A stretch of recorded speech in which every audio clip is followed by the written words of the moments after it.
Welcome to Kenton's videos. Enjoy the video. You begin by ensuring the transmitter has steady power and at least 20% battery, because resets can fail on low power.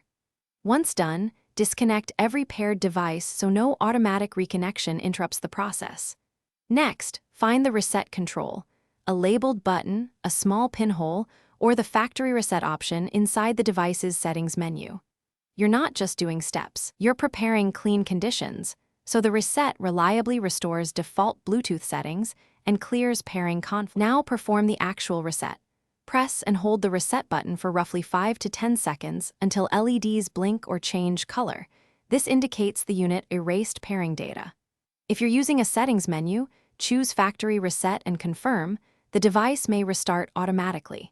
Make sure to reset any attached adapter modules or dongles as well, because transmitter and adapter settings can be stored separately.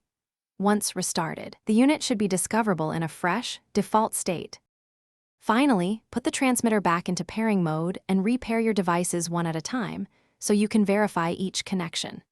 Make sure to check for firmware updates using the manufacturer app or PC tools, because updates often fix persistent bugs. If pairing still fails, try a different power source, move away from Wi-Fi or microwave interference, and repeat the factory reset. That single troubleshooting tip, change power and environment, often resolves stubborn connectivity problems. Thanks for watching. Consider subscribing if we helped you.